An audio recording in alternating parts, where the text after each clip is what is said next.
Bonjour à tous et bienvenue dans Waldorado. Aujourd'hui, on se retrouve à Moa, en région liégeoise, pour découvrir ensemble Carmeuse. Les chiffres de l'entreprise sont impressionnants. 2 milliards de chiffres d'affaires, 5 300 employés et 13 000 clients à travers le monde. Alors, à quoi sert la chaux ? Comment est-elle fabriquée et pourquoi la Wallonie est-elle un acteur majeur dans ce secteur? C'est ce qu'on va découvrir ensemble.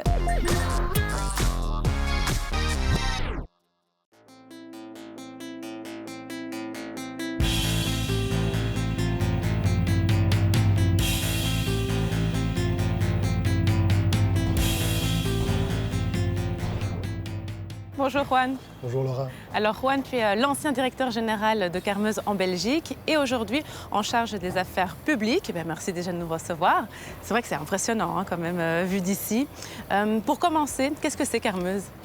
Alors Carmeuse, c'est une entreprise belge, une entreprise familiale, une entreprise industrielle qui existe depuis 165 ans et nous sommes des chaux-fourniers, c'est-à-dire que nous produisons de la chaux. Et notre métier consiste à extraire de la pierre calcaire extrêmement pure, de carrières comme celle-ci, de la concasser, de la laver, de la préparer et ensuite de la cuire à très haute température. Et au terme de cette période de calcination, il y a une réaction chimique qui va se mettre en place et le calcaire va devenir de la chaux.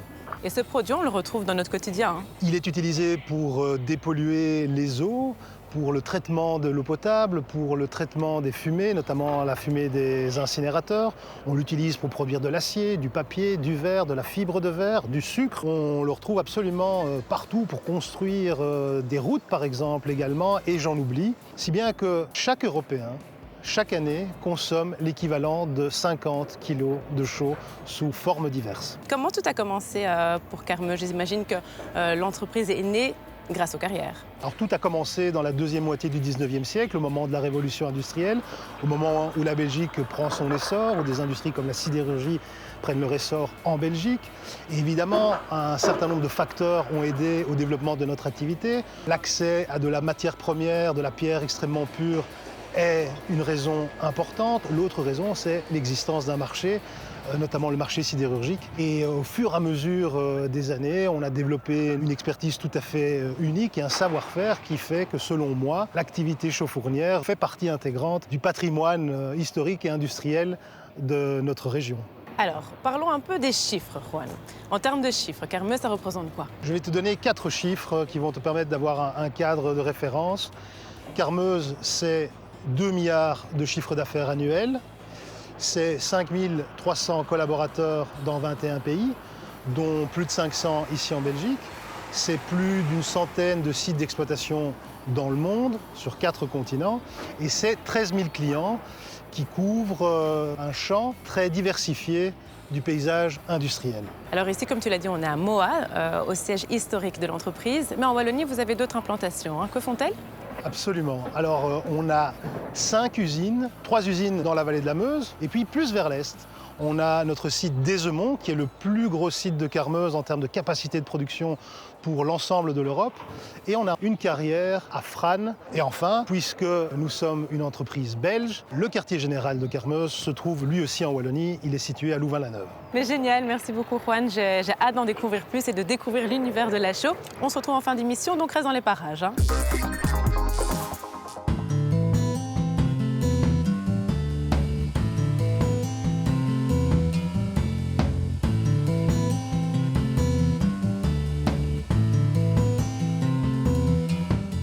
Bonjour William. Bonjour Laura.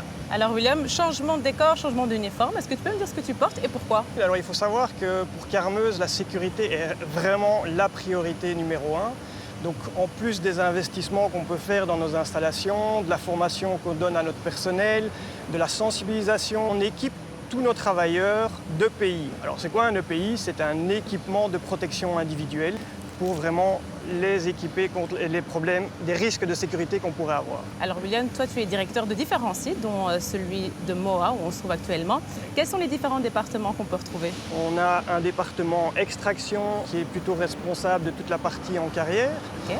On a un département production qui lui va être en charge de toutes les installations et qui va piloter et suivre la production. Et enfin on a un département maintenance qui lui est plutôt composé d'électriciens et mécaniciens qui vont suivre l'entretien des machines, faire le préventif des installations et réparer les machines en cas de panne. Alors concrètement, comment ça se passe? J'imagine que tout commence par l'extraction, mais ensuite elles deviennent quoi ces pierres? Alors oui, donc tout démarre au niveau de l'extraction. Donc là, on est une équipe de foreurs mineurs qui vont tout d'abord donc faire des trous dans la roche pour pouvoir ensuite venir mettre des explosifs dans la roche pour abattre la roche. Et donc une fois que cette roche va être abattue, on va la transporter vers nos installations de traitement de la pierre. Ouais. L'objectif étant vraiment de réduire la taille des plus gros blocs.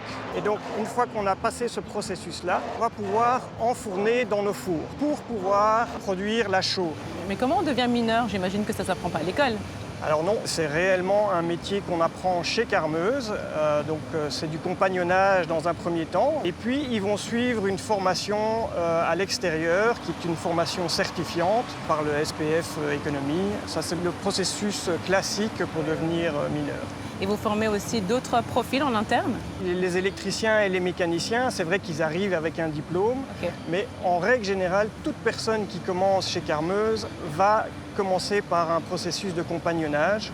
Par exemple, dans la salle de contrôle des fours, ça c'est un métier aussi très spécifique à Carmeuse. Et donc des électriciens vont être formés à comment je dois analyser les pannes, quels sont les paramètres que je dois mettre sur tel équipement et ainsi de suite. Alors, dernière petite question. Est-ce que tu connais la quantité de chaux que vous produisez ici en Wallonie? Alors, Carmeuse, en Wallonie, on produit l'équivalent d'à peu près 600 000 tonnes de chaux aujourd'hui.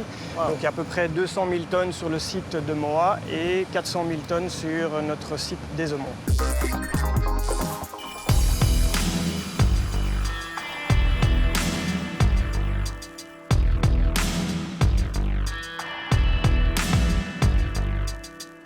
Hello, je viens vous déranger un tout petit peu. Alors dites-moi, vous faites quoi, vous, chez Carmeuse? Ici, on est en train de contrôler un vérin de table, voir s'il y avait des fuites ou pas. Et ça fait combien de temps que vous travaillez ici? Depuis 2011. Ok, toi? Et pour ma part, 1 an et demi. Alors, voilà. Un petit nouveau alors? Je suis le petit jeune, avec l'ancienneté déjà. Voilà. C'est génial. Et comment tu as trouvé ton job? Alors, un peu bizarrement, mais sur Facebook. Comme quoi les réseaux sociaux peuvent de temps en temps faire plaisir. Voilà. Voulez-vous le travailler en carrière? J'ai cliqué oui.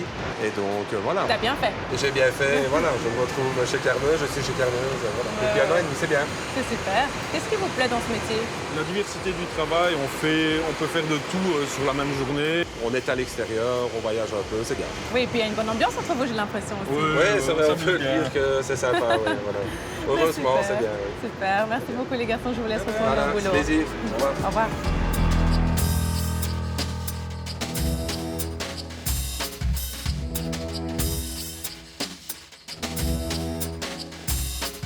Bonjour Frédéric. Bonjour Laura. Frédéric, tu es le directeur de l'environnement chez Carmeuse. Quel est ton rôle? Alors mon rôle, il est multiple.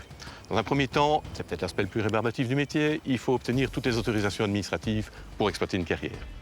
Dans un deuxième temps, c'est s'assurer que nous respectons bien l'environnement, que nous ayons de bonnes relations avec nos riverains, donc c'est être à leur écoute. La troisième partie du métier, c'est superviser l'aménagement et le réaménagement de nos carrières. On se trouve où ici?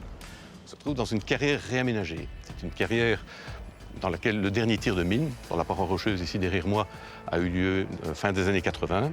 Et puis aujourd'hui, le site est devenu un site naturel qui présente énormément d'intérêt pour la biodiversité. Ok, donc une ancienne carrière peut rapidement redevenir un lieu naturel. Tout à fait, tout à fait. Et c'est même des lieux exceptionnels. Il y a toute une série de batraciens, de reptiles qui viennent y loger. On attache beaucoup d'importance à ce qu'elles redeviennent des lieux naturels. Pas forcément que des lieux naturels. Une ancienne carrière peut redevenir une terre agricole aussi, où il y a d'autres choses qui peuvent être envisagées. Et comment on fait pour concilier les deux, c'est-à-dire l'exploitation de la mine et la conservation de la biodiversité? Il faut anticiper, c'est-à-dire qu'avant l'ouverture de la carrière, avant de travailler dans la carrière, eh bien, il faut déjà faire des aménagements périphériques, des buts que l'on construit tout autour et que l'on plante, je veux dire pour limiter les impacts de la carrière sur le voisinage. Ensuite, c'est en cours d'activité. Eh bien, c'est de s'assurer que parfois certaines espèces viennent nicher dans la carrière et on va tout mettre en œuvre pour que les animaux puissent y nicher en toute tranquillité. Et puis alors, au terme de l'exploitation, c'est de s'assurer que le site soit réaménagé, devienne un site présentant de l'intérêt pour la biodiversité ou autre chose, une remise à l'agriculture par exemple. Et vous plantez aussi des arbres? On plante des arbres, hein. Je dirais que bon an, mal an, nous plantons sur nos différents sites en Wallonie entre 10 000 et 20 000 arbres. On plante des haies aussi, hein. Dans le cadre de l'opération Yes We Plant, nous avons planté 13 km de haies tout autour de nos sites. Et je suppose que l'éco-responsabilité, c'est important pour pérenniser votre activité. Ah, tout à fait. La particularité vraiment de notre industrie, c'est de pouvoir, au terme de cette activité, recréer des sites naturels et montrer qu'un site qui, avant exploitation, ne présentait peut-être pas tellement d'intérêt en termes biologiques, après exploitation, devient un site fantastique.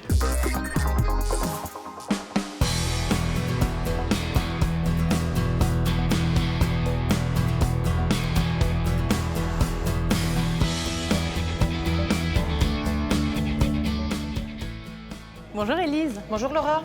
Alors Élise, ça fait super plaisir de voir une femme dans un milieu si masculin. En effet, le milieu est assez masculin. Quand j'ai commencé chez Carmeuse, il y a 21 ans maintenant, j'étais une des premières femmes à travailler dans une usine sur un site de production. Et depuis que tu es arrivée, ça s'est bien passé, j'imagine.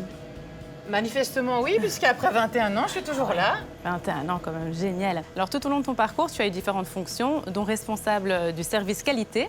Qu'est-ce qu'on y fait exactement ? La mission du service qualité, c'est de contrôler que nos produits répondent aux spécifications des clients. Et donc, on va contrôler la pureté des produits. Alors, ça commence au niveau de la carrière. Le calcaire, c'est une matière naturelle qui contient principalement ce qu'on appelle le carbonate de calcium, mais aussi des impuretés naturelles, comme du fer ou du magnésium. Et donc, on commence vraiment l'analyse dans la carrière et puis au contrôle tout au long des étapes du processus de transformation, que la qualité reste bonne pour nos différents clients. Alors Élise, tu as également travaillé en recherche et développement. On travaille sur quoi dans ce département ? Aujourd'hui, une de nos grandes préoccupations, c'est de réduire l'impact sur l'environnement, par exemple. Donc, au niveau des produits, on cherche à avoir des produits qui ont un impact limité. Et donc, par exemple, on développe des produits dans lesquels on réutilise des matières secondaires. Et au niveau des procédés, on travaille aussi sur la décarbonisation de nos activités. On essaye de développer des procédés qui vont permettre d'émettre moins de CO2 ou bien de capturer le CO2 pour soit le réutiliser, soit le séquestrer. Et puis, il y a aussi le projet Butterfly que je vais découvrir. Mais qu'est-ce que c'est exactement ? Butterfly, c'est un four prototype qu'on a construit dans le cadre d'un programme de recherche subsidié par des fonds européens et par la région wallonne, dans lequel on travaille en collaboration avec des universités, l'université de Mons et l'université de Liège, aussi avec un centre de recherche métallurgique et des PME wallonnes. Ce prototype, en fait, l'objectif, c'est vraiment de faire des essais pour permettre de concentrer le CO2 dans les fumées des fours.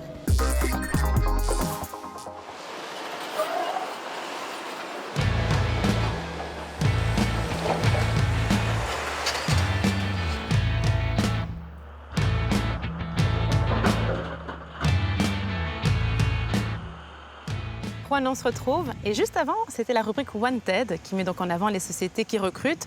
Quel type de profil vous recherchez en ce moment ? Alors si je regarde la situation de Carmeuse et que je pense aux recrutements qui prennent le plus de temps, c'est sans aucun doute ceux qui concernent des métiers et des profils dits techniques, comme par exemple les électriciens ou encore les mécaniciens. En tout cas, c'est vraiment impressionnant de découvrir les différentes activités. Et j'ai cru comprendre que le gros challenge, c'est la décarbonation. C'est exactement ça, Laura. Et pour cela, eh bien, on va devoir revoir complètement notre modèle opérationnel, c'est-à-dire revoir complètement la manière dont on produit de la chaux. Okay. Néanmoins, ce n'est pas le seul défi, on en a d'autres. Cette pierre qui est abondante en Wallonie, on a de plus en plus de mal à y avoir accès parce que étendre une carrière ou même ouvrir une nouvelle carrière est devenu extrêmement compliqué. Et tout ça a créé pas mal de pression sur nos activités en Belgique. Et voilà donc ce fameux projet Butterfly. Est-ce que tu peux nous en dire plus ? La plus grande partie de nos émissions sont des émissions de CO2 qui sont absolument pas évitables parce qu'elles sont liées à la manière même dont on produit la chaux. Eh bien, on n'a pas d'autre solution, si on veut devenir neutre en carbone, d'avoir recours à la capture du CO2. Une fois le CO2 capturé, il pourra être utilisé dans d'autres applications industrielles ou alors être séquestré, c'est-à-dire enfoui de manière souterraine. Aujourd'hui, si on va à la sortie de nos cheminées et qu'on prend un échantillon, eh bien on va trouver 20% de CO2 et 80% de plein d'autres choses. Si on veut des solutions de capture de CO2, on doit avoir cette première étape qui consiste à concentrer le CO2 pour faire monter cette concentration de 20 à plus de 90%. Alors ce qu'on voit ici, c'est un prototype, mais c'est en réalité un prototype quasiment de taille réelle qui permet, dans des conditions quasi réelle d'exploitation, de pouvoir tester notre technologie qui va permettre justement cette concentration et cette purification de CO2. C'est un des enjeux pour les années à venir? Absolument, Laura. Nous avons une feuille de route qui doit nous permettre de transitionner vers un modèle opérationnel durable et qui prévoit que pour 2050, nous soyons complètement neutres en carbone, avec comme passage intermédiaire important de diminuer nos émissions de près de 30% à l'horizon de 2030. Eh bien super, merci beaucoup Juan, on vous souhaite absolument tout le meilleur pour la suite. Quant à nous, on se retrouve très bientôt dans Waldorado pour découvrir ensemble une nouvelle pépite wallonne. Ciao!